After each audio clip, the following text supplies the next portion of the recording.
Atari 8-bit podcast. So the next day, an email goes out to everybody in the company. Say, no more Atari ST software, period. So somebody has no realization that he totally sabotaged the Electronic Arts support for Atari ST with one phone call. He also gave me one of the best pieces of advice about game design back then. And he said that what's important in making a good game is not what you put in, it's what you keep out. This is an interview episode of Antic, the Atari 8-bit podcast. I'm Kevin Savitz. Jeff Johannigman published his first two computer games through Atari Program Exchange, Rabbotz and Snark Hunt. He went on to program the Atari ports of Mask of the Sun and Serpent Star for Broderbund, then worked on Relax for Synapse, G.I. Joe for EPYX, Copy Protection for Electronic Arts, and was producer of Master of Orion, published by MicroProse. Jeff is also one of the co-founders of the Game Developers Conference. This interview took place on January 30th, 2016. Tell me, before the beginning, I want to know how you got into computers, how you got into the Atari. Just kind of set me up for the pre-story of when you started making software. Sure. I got to go back to mid-'70s when I was in high school, and our high school was hooked into one of the local universities' mainframe. I think it was a PDP-11. So we could actually access a teletype and a couple of terminals and do some basic, and literally BASIC, basic programming on those computers. And I first got hooked in on the old classic basic Star Trek game. Sure. If you recall that one. Yeah. And so when I went off to college and decided to major in computer science because I felt like that was my tribe, the computer geeks, the early 70s era, early 80s era computer geeks, and was at Cornell about the time that the first Apple II started coming out, as well as the Commodore VIC-20, the Radio Shack TRS-80, and the Atari 400 and 800. So for Christmas, I saved up, and my family saved up to get an Atari. Was looking at the 400 and decided no, the chiclet keyboard was just not going to cut it. So went all the way up to the $800 Atari 800. And during Christmas break, when we first got it, some friends of mine and I started playing around with a version of the old basic game of robots that you're trying to lure onto electric posts. Mm-hmm. A classic game, and I think maybe your inspiration for Rabbotz. Yes, indeed. So you played Rabbotz? Yes, I played it this morning. Oh, wow. This is probably the first time the game's been played in years by anybody out there, but it's yes. And so as we were just playing around with it, I was going, it feels a little too predictable. Let's add a little randomness to their movements. And so they started, instead of being single-minded robots, they started hopping around like rabbits and kind of went, that's a whole different feel to the game. It's kind of like they're these, vicious, cruel, man-eating rabbits. Since, back then we were all diehard Monty Python fans. Sure. So that was our inspiration. And over the following semester, I tweaked it and refined it and played with it. And I'd heard of the APX catalog and decided to send in and recognize the fact that I'd only gotten enough money to get the 800 and a tape deck, not the disk drive at the time. Mm-hmm. So I had to submit my first ever published game on Atari cassette, which always freaks out anybody I tell that to today. What do you mean on cassette tape? So I submitted it, surprised as hell that they actually accepted it. And the only thing that had to be fixed out of the whole thing was that I originally used the music from Looney Tunes for my theme, and they kind of said, we got this little, copyright law thing. Right. So I had to find some music in the public domain on about a day's notice, and decided to go with the Wagnerian "Killed a Wabbit, Killed a Wabbit." Nice. I I didn't put that together, but right, it makes perfect Yep. sense now. Mhm. Yeah, I've always been a lifelong Looney Tunes and especially Chuck Jones fan. So, having a dancing line of rabbits in tune to da da da da da da da da, da it just set the tone for the game. Nice. So, Hmm. um, so you submitted the program. You have any? Just give me how long did it take for them to get back to you? Did they call you up and say we love it, or did they? I think it was kind of a standard process of I got something in the mail in my dorm mailbox saying yes, we'd like to publish your game. The standard deal was a 10% royalty on that, and as a college kid, the first time you go down to your dorm mailbox and open up an envelope that has a check for like $300 in it, Mm-hmm. you're going, man, I am rich. I'm on my way to fame and fortune. I'm going to be a millionaire game designer. Nice. Yeah, totally. Now, I was at Cornell at the time, and there was this other guy who was also studying computer science at the time, who somebody said, oh, yeah, he's written a game too. And I said, oh, yeah, like, well, what game is that? And it turns out this was Andy Greenberg, who had written this little game called Wizardry Oh for the yeah, Apple II that back sold a then. couple of copies too. That sold a couple copies. So, there's who I was now aspiring to. I want to be the next Andy Greenberg on that. Who knows where he is today? I don't know, but I don't know. he did fairly well off of that one. And then, the catalog came out, and there was my game in print, in color in the catalog. My mom got a copy of that and a copy of the manual and a disc, and had it all nicely professionally framed. She Aww. was such a mother. Yes. So that was delightful. And then turned around, and actually the thing that told me this was really a good game was that I had people in my dorm come knocking on my door because they needed a break and they wanted to play on my computer on the game I was working on. Nice. So, yep. So that was what kind of convinced me that there was something fun and publishable about it. The Cornell Daily Sun wrote an article about game design. Student gets game published by Atari, yada yada yada, on that front. And then shortly after that came out, I was playing a board game called Black Box, which was a logic puzzle game, Mm-hmm. and thought that might not be a bad idea to turn into a decent submission for the next round. I wasn't aware that Black Box was a board game. I know it from Creative Computing magazine published it in the magazine, and then it was in one of their books. Basically the same game where you shoot something into the box and it either is absorbed or reflected. Very similar to yours, only yours is, of course, prettier because it's on the Atari. Well, of course. And I had to put a Rabbot into the game, too, just as a subtle plug for... Mm-hmm. And so with both of those under my belt, when it came time to graduating from college, we had all of the usual companies recruiting on campus, Hewlett-Packard, IBM, Procter & Gamble, Wang, Honeywell, et cetera, back then. And I started interviewing with some of those companies, and I looked at the idea of working for one of them and went, oh, that's a hellish nightmare.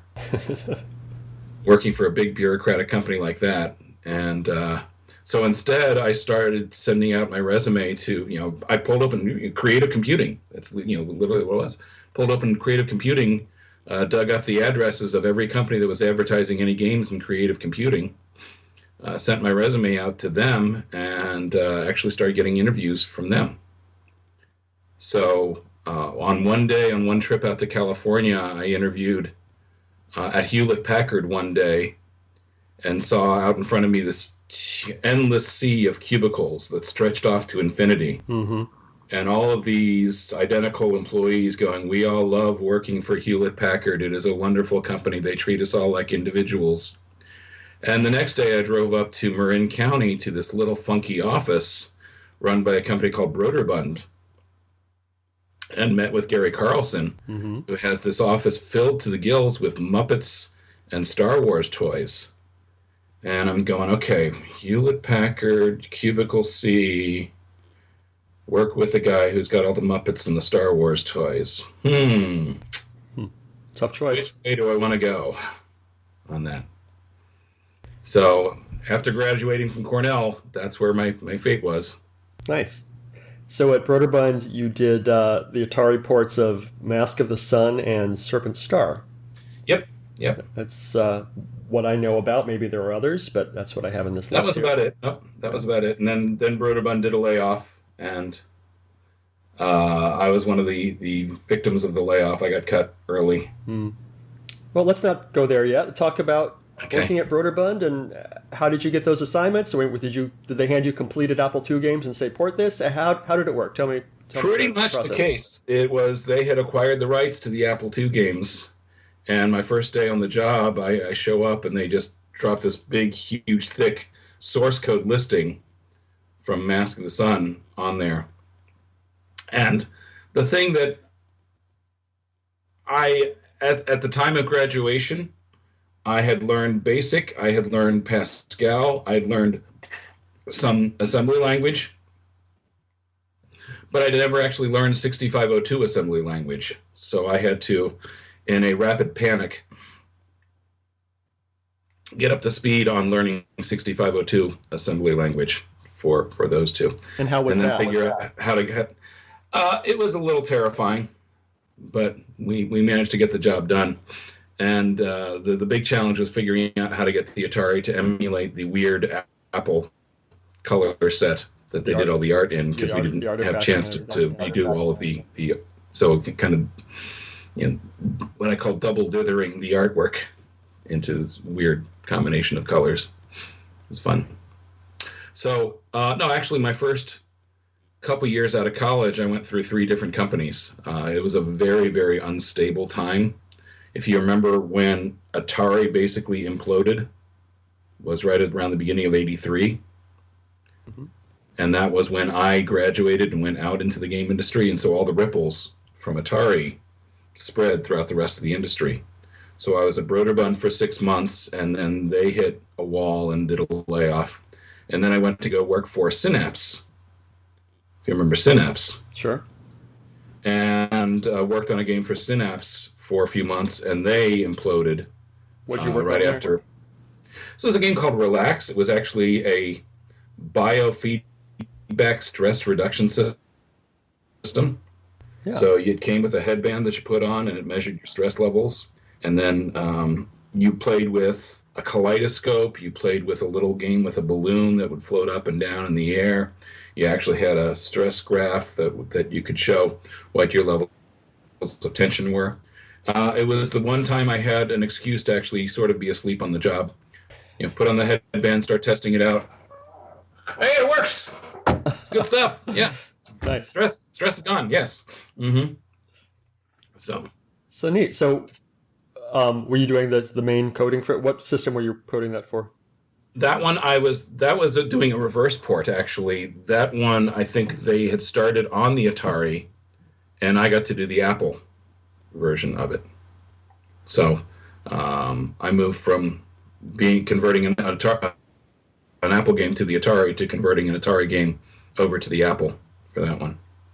And then after Synapse basically went belly up, I went over to a company called EPYX.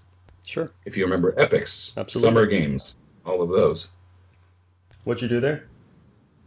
And they had recently acquired rights to Barbie, Hot Wheels, and G.I. Joe. So this was the time when G.I. Joe was just being launched as the current incarnation we know it today.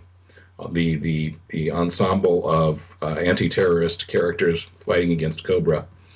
But the president of EPYX was still thinking in terms of the 1960s era, big, 12-inch action figure, and kept asking us, which one of these guys is G.I. Joe?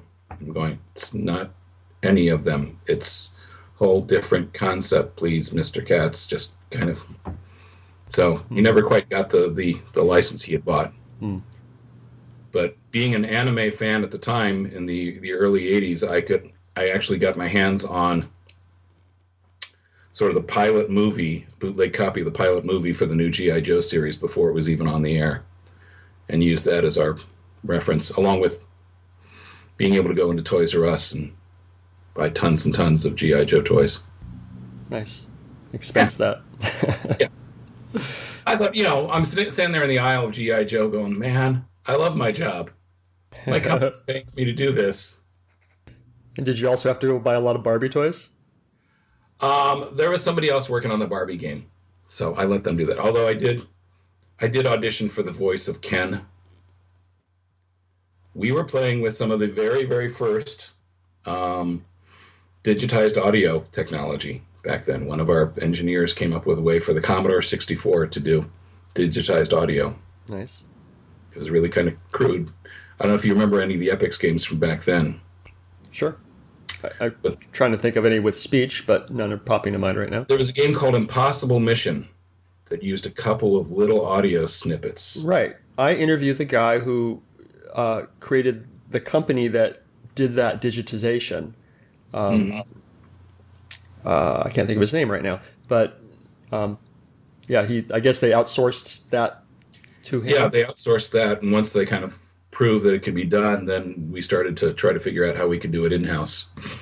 Oh, I see. Right. So, yes, stay a while, stay forever. Stay a while. That's right. Yep, you remember that one now. Yeah. Mm-hmm. Yeah. So. Do you have any run-ins with? I've been trying to find for years Randy Glover, the Jumpman guy. No, I don't think I know Randy offhand. Okay. Which is a pity, because I did get to know quite a few of the quote-unquote celebrities back then. Because shortly after EPYX was when I got my job at Electronic Arts.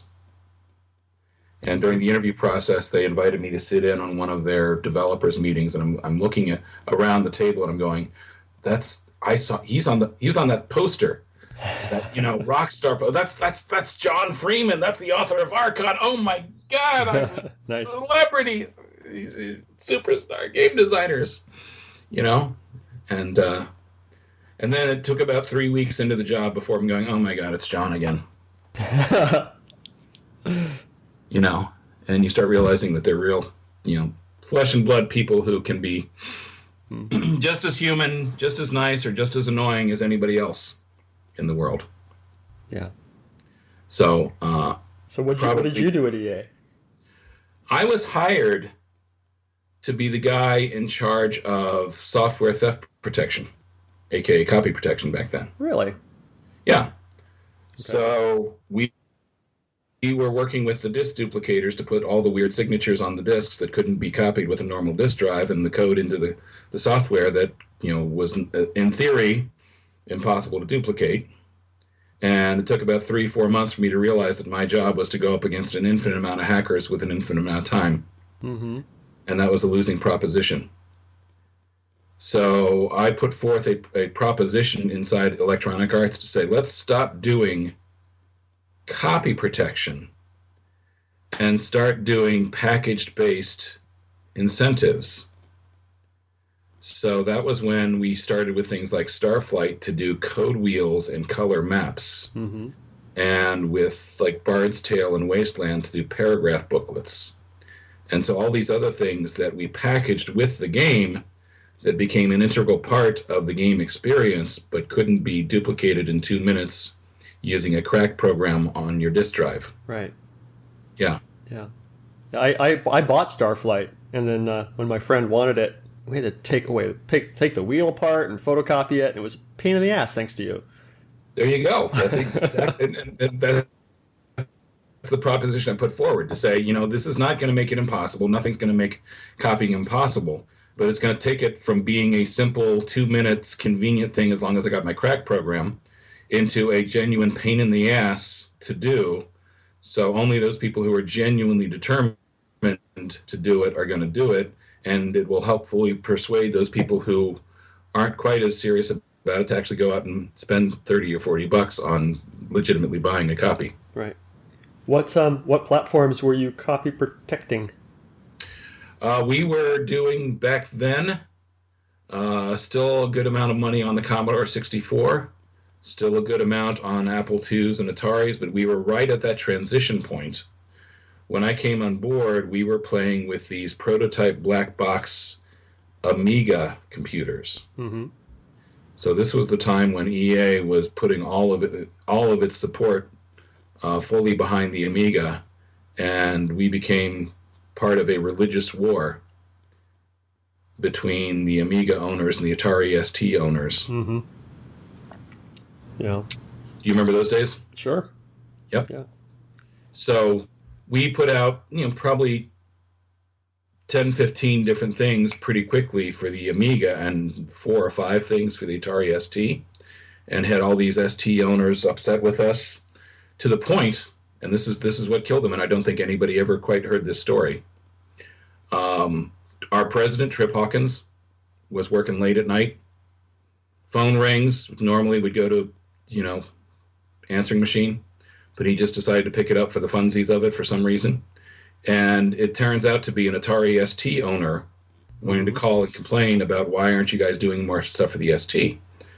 And Trip puts on his best diplomatic voice to say, well, we have put out this game, we just last week released another thing. And the guy goes, oh, yeah, I got that. Yeah, I got that one. Oh, and I got that one already, too. And he says, wow, that's pretty impressive. How'd you get that one so fast? And the guy on the phone said, oh, I pirated them all. So the next day, an email goes out to everybody in the company. Say, no more Atari ST software, period. Wow. So somebody has no realization that he totally sabotaged the Electronic Arts support for Atari ST with one phone call. Wow. Yeah. Wow. Back then, did you have an ST or an Amiga? Or No, I was an Atari 8-bit guy, and then I jumped to PC. So jumped to PC. Yeah, I would have been an Amiga guy, though. I never personally felt the joy in the ST. And which made me feel bad. I didn't know then that the Amiga was really the successor to the Atari 800, Mm-hmm. Same designers and everything. So I was an Atari guy, but man, I just didn't feel the joy in the ST. But I liked the Amiga. My friend had both, and Yep. Obviously, we had one of the first Amigas myself, and joined the FOG group in the Bay Area, the first Amiga users group, and so on. But in retrospect, if you really think of it from a business point of view, that focus on the Amiga was exactly at the time that EA should have been investing in IBM development. That was the point where everybody else was switching over to the IBM, and EA was late in the game to get onto the IBM. Yeah. Right? Because Tripp was convinced that EA could single-handedly sway the entire consumer base of what computer people would buy for home computing. Really? How'd that work out for him? Not so well. Not so well. So, Tripp had an amazing degree of self-confidence, let me put it that way. And he was also incredibly charismatic. I think in his time at Apple, he learned a lot from Steve Jobs about persuading people about the validity of any of his visions on that front. So we were all gung-ho excited about how this Amiga, it is the computer for the home, and IBM just doesn't know what they're talking about. Mm-hmm. And those 4-color graphics are just never going to cut it as a home entertainment device. Right. Yeah. So I realize on the timeline now we're getting pretty late for Atari, but do you have any memories or thoughts about copy protection related to the Atari 8-bit machines when you were at EA? Copy protection? No, it's something I really rather forget, because I thought it was really a stupid thing in the first place. And I was eminently unqualified for doing copy protection. I was not that kind of a, creative hacker for doing that stuff. So for me, I will take some credit for a good chunk of the industry at that time getting off of copy protection and on to doing the package-based stuff. But for me, talking about the Atari 8-bit days, the other thing that I have the greatest fondness for is Mule. If it were not for that machine and for the creativity that sparked, there would never have been a Mule. And one of my greatest pleasures in thinking back to my days in the industry back then was getting to become friends with Dan Bunten. Nice. Tell me a story about Dan, because he's not around to tell me a story about Dan. Oh, Dan was, in an industry full of people who really thrive on ego. Dan was the most aw shucks, quiet, kind of self-effacing, down-to-earth programmer you'd ever want to meet.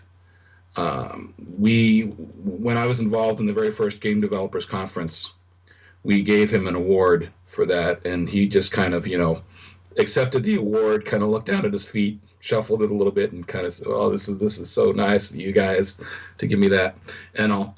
He also gave me one of the best pieces of advice about game design back then, and he said that what's important in making a good game is not what you put in, it's what you keep out. And so was a big advocate for simplicity and elegance in design. So that for me was a huge lesson. I got to work with him.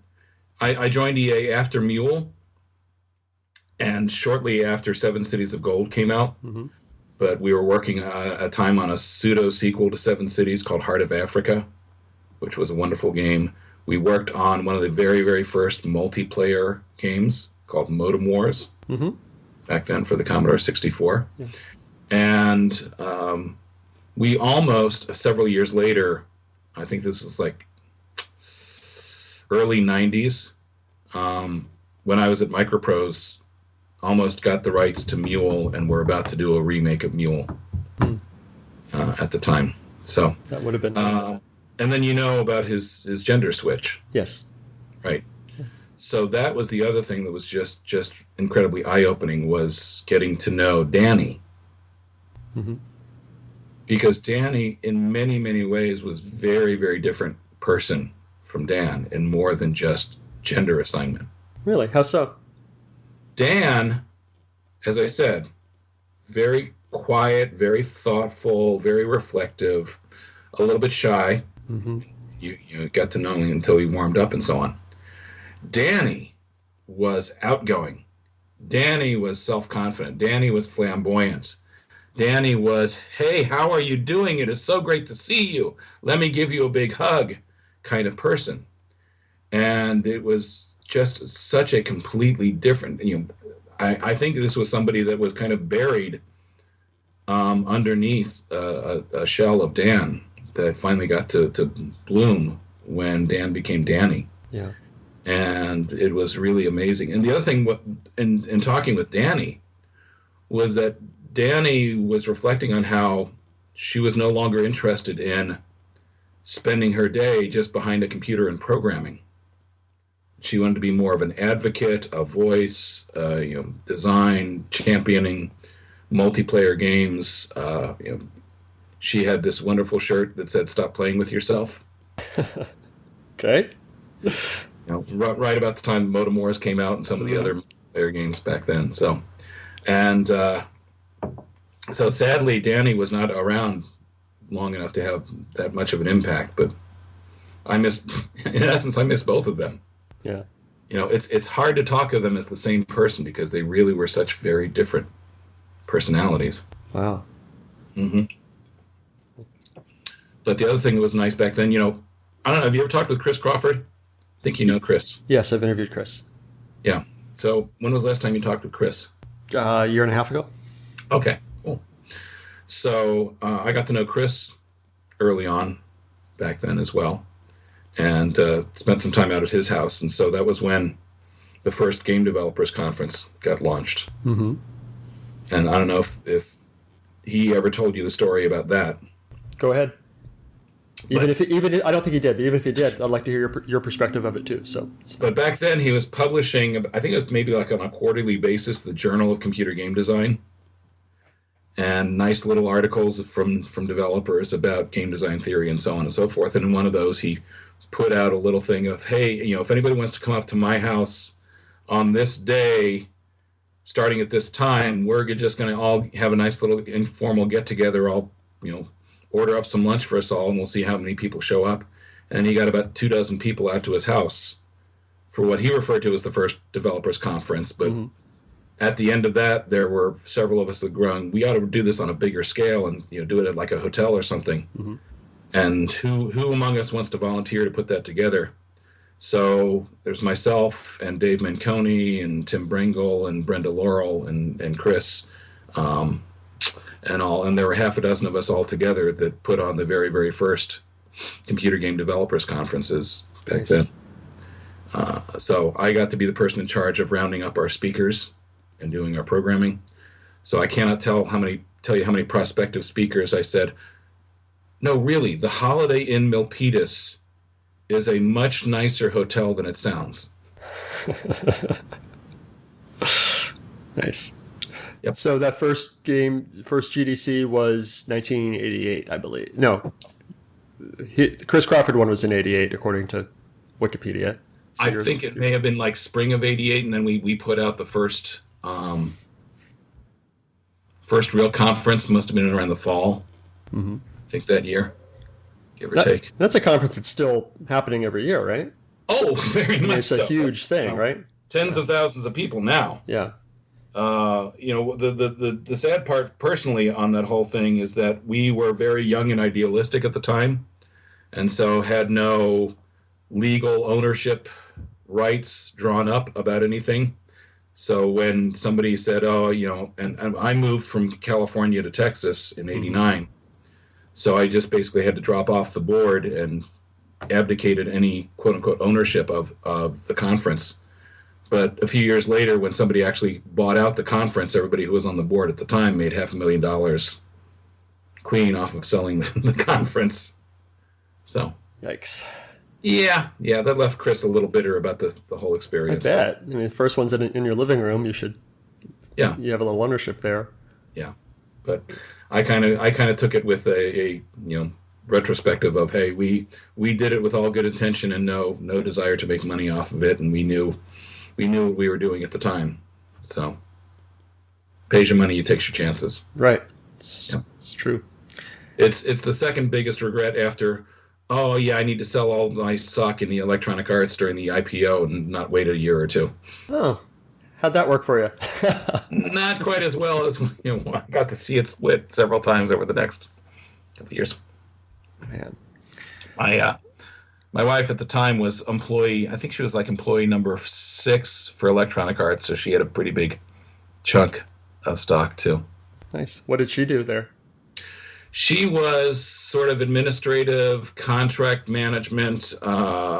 She did the reviews of any software submissions that came in the door, and a lot of other those kind of miscellaneous background kind of tasks in the early days of EA. Nice. Mm-hmm. Before we move on from EA, I just want to mention there's a guy on Twitter. He goes by the name 4am, and he cracks Apple II software, and he does detailed descriptions of how they were copy protected and what he had to do to undo it. Is clean cracks, and nice. He's done more than 500 pieces of software. A lot of educational stuff that was never cracked because pirates wanted to copy the games and they cracked the games. So he just finds all this stuff that the copy protection was still standing and no one had cracked it. So he's basically archiving all this stuff by saving. Anyway, it's fun to follow if you're even a little bit interested. I can respect that now as an intellectual exercise for products you can't purchase. Yeah. Back then, I saw too many developers who had put in too much blood, sweat, tears into a program that sold too few copies for them to make a living at it. Dan Bunten famously said that when he calculated his royalties on Mule, that he would have made better money on an hourly basis working at minimum wage at McDonald's than for what he made off of Mule. Wow. So, and I got to believe that if it weren't for piracy, that man would have been making much closer to what he deserved. Yeah. Where'd you go after EA? I understand you were at MicroProse. We haven't talked about that. I don't know Origin. Where else? Yeah, Where'd you go next? Sure. After EA, I started up my own little company for a couple of years called Sorcerer's Apprentice. Nothing huge of note at the time. I think probably the most significant thing I got to do was a Macintosh port of the arcade game Gauntlet, Nice. for which we did not get the original audio files. So I remember sitting around a microphone going, "Warrior needs food badly. Ooh, ow, ooh, ooh, ooh, ooh, ow, ooh, ow, oh." And one of our other programmers had to do the elf voice. He was much higher pitched than I, so we had a fun time with that.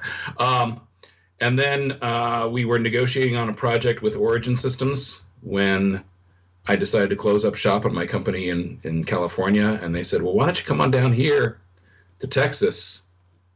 And I thought, Texas? Me live in Texas? You got to be nuts. I don't want to drive a pickup truck. I don't wear cowboy boots. My image was all oil wells and cactus and tumbleweed and everything else. And they flew me down, and I got off the plane in Austin, and I went, wow, this place is cool. You ever been to Austin? Yes, I have. So, does not look like what people think Texas. No, I don't think it's much like the rest of Texas, though, is it? No, it's not. It's an oasis, especially politically, in the middle of Texas. It's probably one of the most overeducated cities in the whole country. And I was friends with Warren Spector, so he convinced me to move down there at the time, and I just fell in love with Austin. But was working for Origin for about a year and a half. Worked on a couple of really cool projects back then, one of which was called The Savage Empire, which was one of the first Ultima games to not be set in Britannia. And I have still got this wonderful picture of my whole development team from Savage Empire, all dressed in safari gear. Nice. Worked on a Game Boy game of Ultima and some other stuff then, a little bit of contribution to the Wing Commander games. And then got cut from Origin for, we'll just call it political reasons. And went up to Eugene, Oregon to work for Dynamics. If you remember Sierra Dynamics. I don't know them. Yeah. They did, they were kind of second at the time to MicroProse when it came to the military flight simulation combat kind of games. Okay. Things like A-10 Tank Killer and was it Red Baron? They did a World War I flight simulator back then. So I was in charge of conversions, and that's when I was in Eugene for a year going, "Where's the sun? Please, God, give me the sun." And then I got the opportunity to go to Baltimore to go work for MicroProse. And The real flight sim company. The real flight sim company. And it was quite fun when I got to interview with MicroProse. Not a lot of people at Dynamics was a technology-driven company, not a game-driven company, essentially. And when I interviewed at MicroProse, I was working around some of the most amazing game designers, a lot of whom had come out of like the Avalon Hill paper game industry group. So the Arnold Hendricks, the Lawrence Schicks, the Steve Petersons Sandy Petersons of the world, and all. And so after the interviews, they were kind of going, "Yeah, we're going to do some naval miniatures tonight. You want to come by and hang out and play some naval miniatures?" And going, "Damn, hardcore gamers, my tribe." Nice. So that was a lot of fun to do. That was probably where I produced the biggest single hit of my career, which was Master of Orion. So I don't know if you ever played Master of Orion. It was one of the first, what they call 4X strategy games. What does that mean, 4X? Well, originally when it came in as a submission was shortly after Civilization had come out. And so I knew some of the guys that worked at Computer Gaming World, Johnny Wilson, and Alan Emmerich, and so on. So when they came in, I said, "Look, this game is essentially like Civilization, but in space." And they kind of rolled their eyes and patted me on the back and said, "Yeah, sure thing, Johann, sure, right." And Alan Emmerich took it home and called me back a couple of days later and went, "Damn, this is awesome. This is Civilization space." And he coined the term 4X, which is, this is a game where your primary goals are to explore the galaxy, expand your empire, exploit your planet's resources, and exterminate your enemies. And it became such a big success then, 20 years ago, that they're now remaking it today. Nice. Yep. So you can go out now online and you'll find some of the development and production videos and the previews for the 21st century version of Master of Orion that Nice. Wargaming is producing. And they contacted everybody who worked on the original team that they could find and brought us on board as consultants for Master of Orion. So I still have a little tiny pinky in the game industry today as a consultant on the new version of Master of Orion. Nice. What do you do for the rest of your body except for the pinky?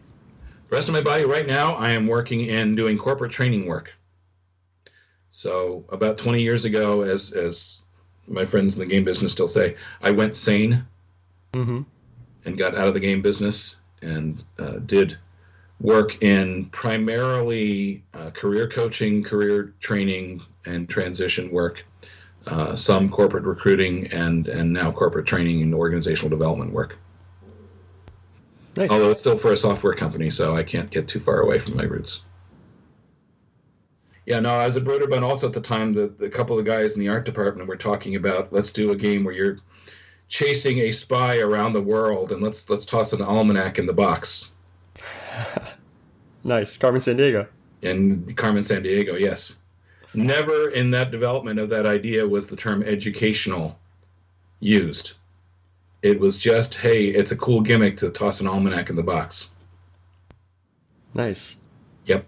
That's cool. Mm-hmm.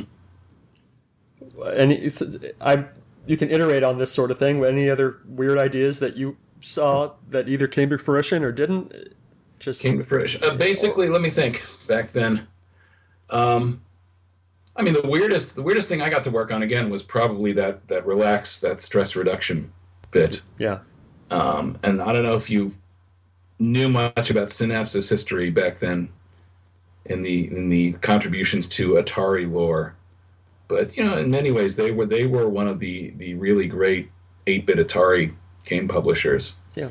And Ihor Wolosenko, the idea once you got to know Ihor, the whole idea for relax makes perfect sense, because Ihor was a techie hippie in the finest sense of the word. Long-haired, very, full of cool and man and dude and so on in his approach to life. And the thing that I have great respect for him for was we had the most kick-ass company picnic in July when I was working there. And like a day or two later was when he had to announce that we were laying off most of the company and shutting down the company. And I remember, in retrospect, how much energy he put into making sure everybody had a really great time at this company picnic.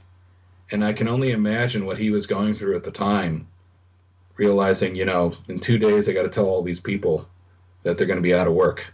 Yeah. That was simultaneously both sad, but man, I gotta respect Ihor for what he did for us back then on that front. It was a great group of people to work with at Synapse, a really cool company, all in all.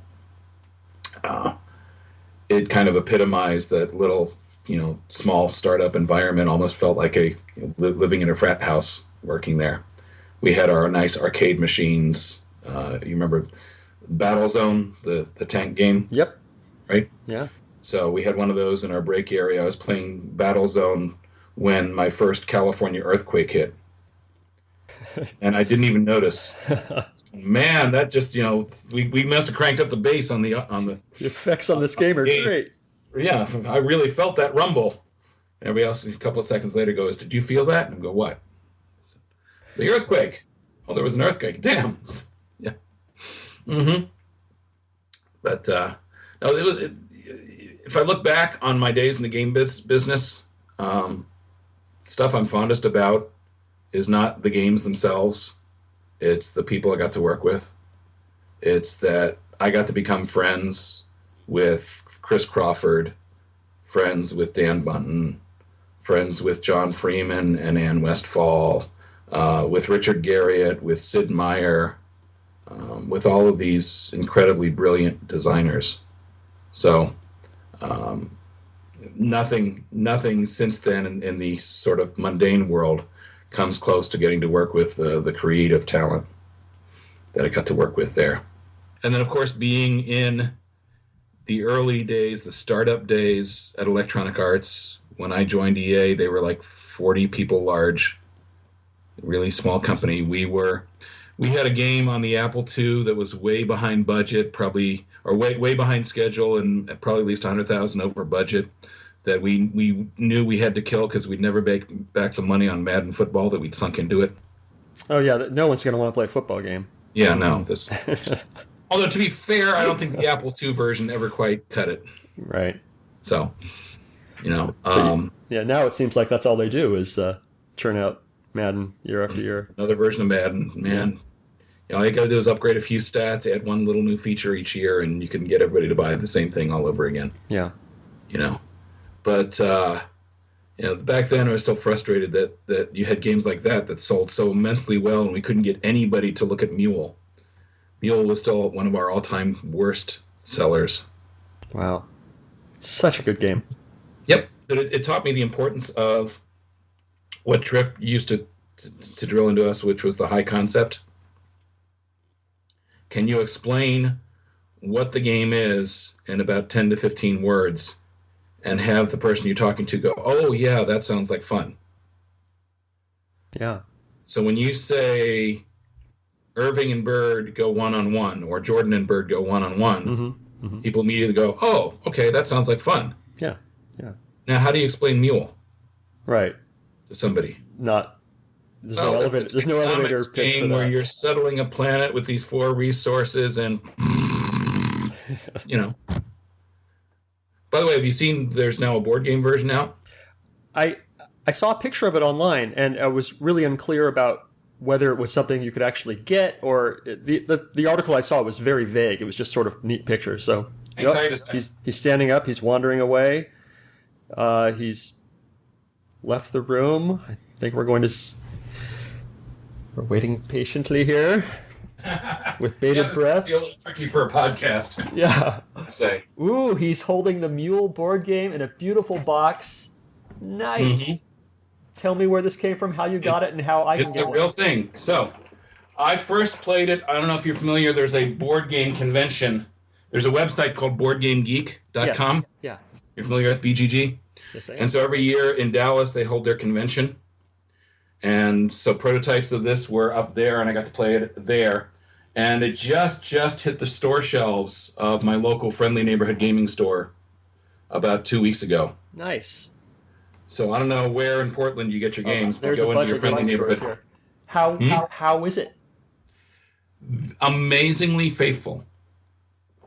So they really did a great job of capturing the spirit of Mule in a board game format. Admittedly, it's an economic game, so you have to do some stuff by hand that the computer used to do. But you've still got all the different weird little alien races in there, the Legites, the Packers, the Bonzoids, and so on. Nice. So this won't play at all on an audio podcast, but you do now have alien races to play. Nice. Packers. Packer. Read me one of the cards. I mean, I can't see it on the... Legite. Nice. Is there. So the Legite, they have a special ability for Legites. You can privately inspect the secret sides of any lands to find where the Christite is.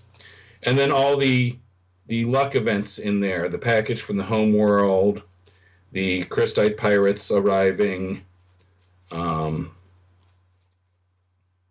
meteor strikes, pest attacks, all of that are built into there. You lost betting in a 2-legged Kazinga races. So they maintained all of the flavor of the game. And they simplified down the economics a little bit, but you still have the basic ability to, corner the market on Smith ore and drive the prices up and extort everybody else. So all the nice little cutthroat aspects of Mule are still intact. Awesome. I'm excited that they did that. Yeah, so if anybody out there is nostalgic for Mule and doesn't still have the 800 that they can plug in and play, or they don't want to play the little emulated versions on the PC, because it's a social game. You got to play with other players. Yeah. So Mule is always best with real people rather than computer opponents. Mm-hmm. Speaking of which, did you ever see Robot Rascals? I don't think so. It was one of Dan Bunten's other nice sort of hybrid. I don't think I played it. It was I wouldn't be surprised. It sold about 5 copies. It probably does rank as Electronic Arts' biggest flop ever. And it was a combination, it was a hybrid. It was a computer game that came with a deck of cards. It was kind of a scavenger hunt game that you played. And when we did the kind of analysis of why did this fail so miserably in the market, I think it was our head of finance that basically said, well, look, if our customers had friends, why would they be playing our games? Oh. That's sad. Scavenger Hunt game by Ozark Softscape. Yep. Huh. Yeah, if you can ever get your hands on it, it was a wonderfully fun little game. There was no Atari version. I'm not interested. Commodore, Apple II, and DOS. Yeah. It was late 80s. By that point in time, the Atari had kind of disappeared. Yeah. So, sad to say. Mm-hmm.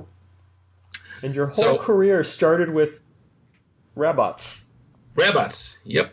So it was just, some friends and I, day after Christmas, playing around with this brand new toy, the 800, and trying to, type in those old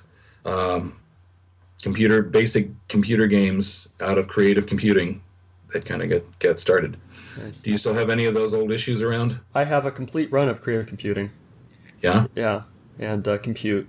And yeah, those make great reference for doing interviews like these. So, did you ever subscribe to Computer Gaming World?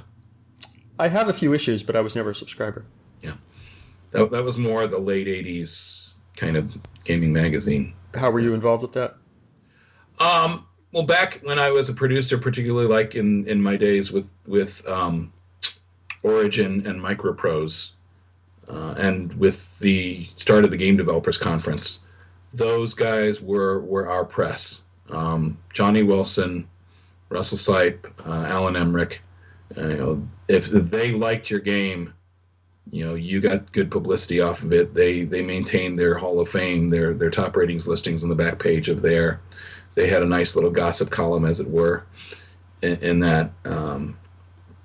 So that essentially is what it took to get my biggest success, Master of Orion, that I was producer on, to be successful, was bootstrapping the publicity for it and the word of mouth via Computer Gaming World there.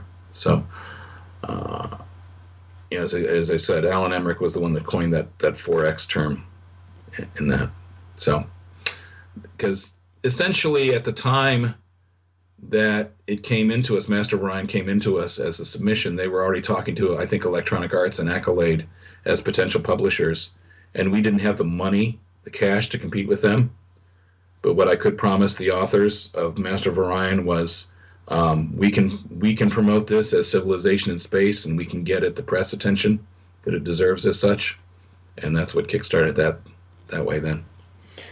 But it was wonderful fun at the time. I'm still in touch with some of my old friends and colleagues from those days.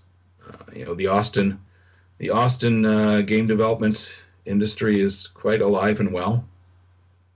I don't know if you've ever gotten a chance, for example, to talk with Warren Spector. No, I haven't. He's now running a game development program at the University of Texas, but he's, definitely a Hall of Fame person for the game industry for everything he's done. And it was a lot of fun to do. But for a college kid, go down to your dorm room mailbox, open up an envelope with a check for $300. So yeah, I wanted to follow up on that. How well did those APX programs sell? I mean, all together. All together, if I were to try tallying up what all of my royalties on all of those combined made me, it might have tallied up to a couple $1,000s. Far from getting rich, but certainly for pizza money, a check coming in the mailbox unexpectedly on the side, it was awesome back then. And if I go back on my resume, I probably worked on about 24 games that were published, and there was only one that I actually got a good chunk of money through royalties off of, and that was G.I. Joe on the Commodore 64. Go Joe. Yeah, right. Which is kind of sobering every time I run into somebody these days who kind of go, "Oh, you worked on that G.I. Joe game. Yeah, I used to play that when I was like 6 years old." Going, great. Thanks for making me feel old again. Mm-hmm. But I suppose if you're playing to an audience now that remembers the Atari 800, you're probably not too many 20-year-olds in that group. Right. Yeah. What kind of an active base is there still for interest in? If you go, there's hundreds of people who listen to these podcasts, and you go to the Atari Age forums, and there's all sorts of people there hacking on their Ataris in various ways, programming or hardware or whatever. So yeah, it's a nice little community of retro computer hobbyists still exists. Great to see. Yeah, it's great to see. Somebody contacted me a few years back and said they were doing a set of collectible trading cards of legends of video games. So I was tickled to find my picture being put on a trading card. Nice. A couple years back. Yep. That's awesome. Yep.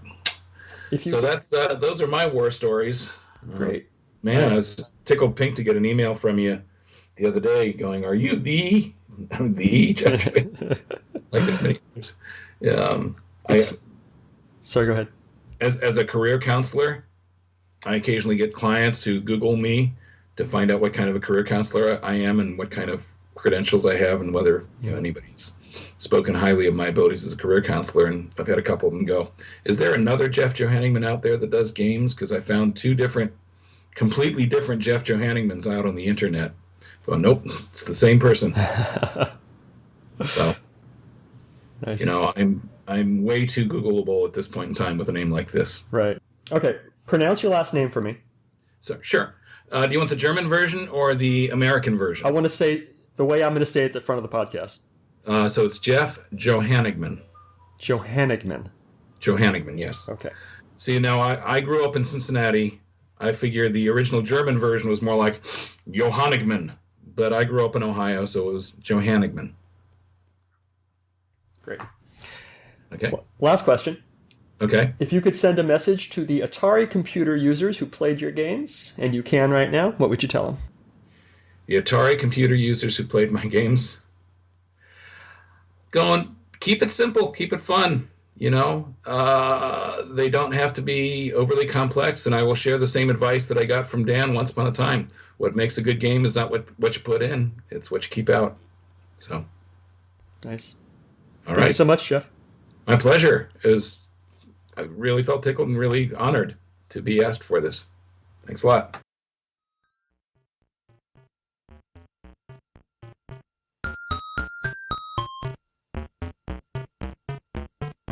If you enjoyed these interviews and would like to contribute something, I encourage you instead to donate to one of our favorite organizations, the Internet Archive, at archive.org. The Internet Archive is a nonprofit digital library with the stated mission of universal access to all knowledge. They've done incredible things to preserve computer history, including hosting thousands of programs in an in-browser Atari emulator, creating the Wayback Machine, and offering full-page scans of countless Atari computer books and magazines. Make your tax-deductible contribution at archive.org/donate.